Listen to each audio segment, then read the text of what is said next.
Omukazi we yamufumise ekiso ku mutima n'amukubaba n'ennyondo ku mutwe n'amutta. Nakigozi Regina yafumise bba Eric Katono omuvuzi wa bodaboda e Bwayise naye ng'asula kawempe mbogo mu Ketfalawo akambe akamugye mu budde ng'enta bwevudde ku kutwala ssente ze emitwalo 57. Sebaawe ekiso nga bamaze okufunamu nkayana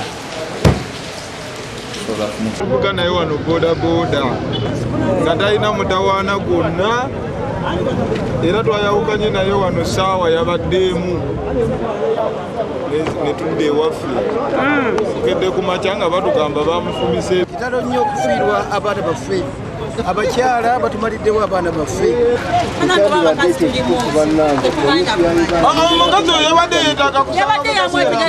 Nakigozi agamba nti bba Katono bwe yakomyewo yatandise na kumukwata mataayi ku lubalaza lw'ennyumba we yamusanze ekyabaleetedde okutandika okuyomba. Nemubuuza wanambuuziza yakutte binigu kateka okukolima nemugamba olaga n'obutaba kati yenna munywere ddala obumayo olawumuze bini yakutte mu bulago wati n'esapula. Agamba nti olw'obusungu yafunye akambe n'amufumita.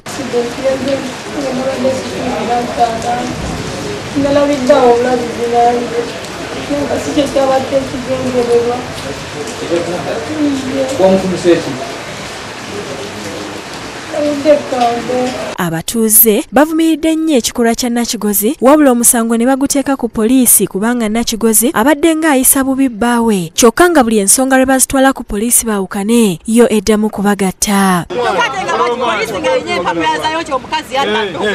Lubeta omubuuza kati muli mutya tuli bulungi omukazi amukube yamuluma n'omuluma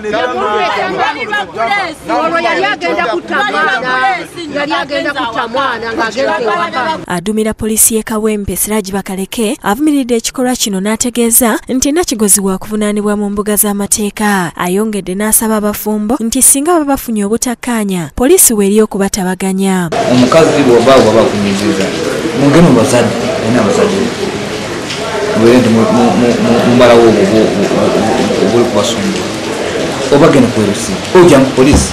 Nakigozi akuumibwa ku poliisi e Kawempe ate omulambo gwa Katono gutwaliddwa mu kyalo guziikibwe. Aida Nakazi yakusakidde eggulire lino ku Lwabukedde TV.